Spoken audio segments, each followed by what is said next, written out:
చాలా కాలం క్రితం ఒక దట్టమైన అడవి అంచున ఒక పెద్ద మర్రి చెట్టు ఉండేది. ఆ చెట్టు మీద ఒక అందమైన రామచిలుక, ఒక చిన్న పిచ్చుక పక్కపక్కనే గూళ్లు కట్టుకుని నివసించేవి. రామచిలుక చాలా గర్వంగా ఉండేది. తన పచ్చని రెక్కలు, ఎర్రని ముక్కు చూసుకుని మురిసిపోయేది. నేను ఎంత అందంగా ఉన్నాను! నా గొంతు ఎంత మధురం! అని ఎప్పుడూ తనలో తాను అనుకునేది. అదే చెట్టుపై ఉన్న పిచ్చుక చాలా సాదాసీదాగా ఉండేది. రోజంతా కష్టపడి గింజలు ఏరుకుంటూ తన గూడును అందంగా తీర్చిదిద్దుకునేది. పిచ్చుక ఎప్పుడూ అందరితో స్నేహంగా ఉండేది. ఒకరోజు రామచిలుక పిచ్చుకతో ఇలా అంది, ఏ పిచ్చుక! నీ రంగు చూడు ఎంత వెలవెలబోయి ఉందో! అసలు పక్షులంటే నాలా ఉండాలి. అందరూ నన్నే చూస్తారు, నన్నే మెచ్చుకుంటారు. నీ బ్రతుకంతా ఆ ఎండిన గడ్డిపోచలు ఏరుకోవడమేనా? పిచ్చుక నవ్వి ఇలా అంది, చిలుకమ్మ! రూపం ముఖ్యం కాదు, గుణం ముఖ్యం. రేపు ఏదైనా ఆపద వస్తే మన అందం మనల్ని కాపాడదు, మన కష్టమే మనల్ని కాపాడుతుంది. రామచిలుక ఆ మాటలు విని వెటకారంగా నవ్వి ఎగిరిపోయింది. కొన్ని రోజుల తర్వాత ఆ ప్రాంతంలో వాతావరణం ఒక్కసారిగా మారిపోయింది.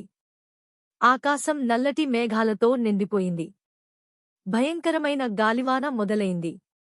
పిచ్చుక ముందుగానే జాగ్రత్తపడి తన గూడును బలమైన పీచుతో, జిగురుతో గట్టిగా అల్లుకుంది. కాని రామచిలుక మాత్రం తన అందాన్ని చూసుకోవడంలో పడి గూడును సరిగ్గా నిర్మించుకోలేదు. వర్షం కుండపోతగా కురుస్తోంది.